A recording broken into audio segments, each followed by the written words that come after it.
Chaffetz. Thank you, Mr. Chairman, and I do think it's important that we continue on to find the truth. And I appreciate your holding this hearing, and for these two fine Americans who are coming forward, and I appreciate your service. Nearly 70 years of service between the two of you in the IRS. Both have served in the military, and for that we're very grateful, and we thank you. Ms. Hoffaker, we've had your reaction to some of the statements by some very powerful people in Washington. I'd like to have you comment, if you could, about the accuracy of their comments. We had CNN reported the former Commissioner Miller blamed 2 employees in Cincinnati. I think the quote was 2 rogue agents. Is that true or not true in your opinion? Sir, I'm not clear on what you're asking. The former commissioner, IRS Commissioner Miller, blamed all this targeting on 2 rogue agents. Correct. I would suspect that you would be one of those 2 rogue agents. It was inferred that I was one of them. Is that true? Were you no, one of it was these not. I was following directions from management, and they were aware of what I was doing. Who is that management? Well, when I started the project, it was Joseph Herr, and then I was transferred to another group, Steve Bowling. When the spokesperson for the President of the United States, Jay Carney, stood up before the American people and said, quote, IRS line personnel had improperly targeted conservative groups. What's the accuracy of that statement? Sir, I know the accuracy of any inference to rogue agents is not correct. There had to be a moment when you went back home, you're kind of by yourself. What was that like?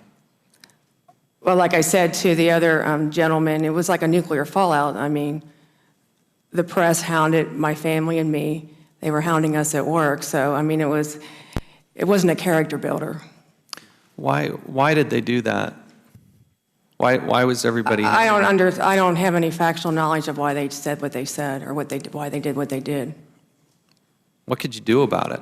There's nothing I could have done. What did you want to do? Go back to my life previous, before May 10th.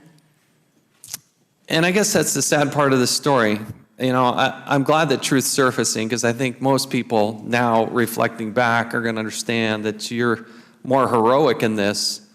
And really, I think when you have such senior, powerful people in Washington, D.C., trying to discredit you and your person, your service, it's just wrong.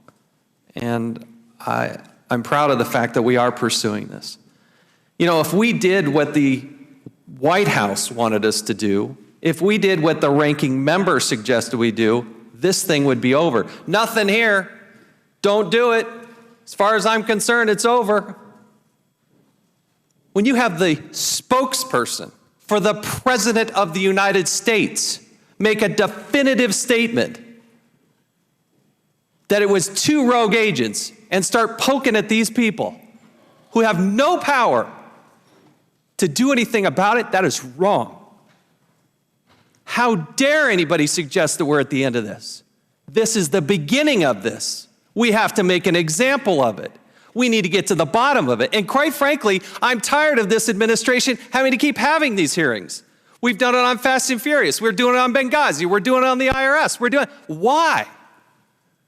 Each time, there's a pattern. Nothing here. Oh, it's just a couple people. Just move on. That's not true.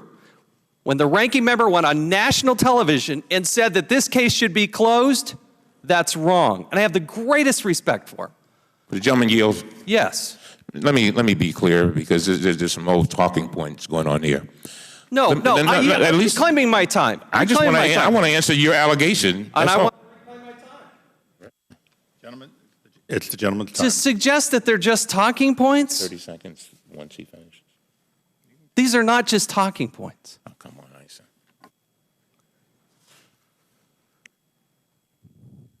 Yield the gentleman time. Thank you. Let me be very clear. I hope the gentleman will join me when I say that I want every single syllable of every single transcript that we can get every appropriate redactions put out here. I've been asking for that, and I want that. What I said was, when it came to the issue of saying that the president and the White House was responsible for this, I said that the evidence to that point, and continues to be, not there. As far as the investigation is concerned, I want us to get to the bottom of that, and I really mean that. It is very, very, very important. So I just wanted to make that clear. Can I ask unanimous consent for 30 seconds? Of course. Part of the reason it has risen to this level is that you have the White House spokesman, Jay Carney, blaming one of the people sitting there at this table.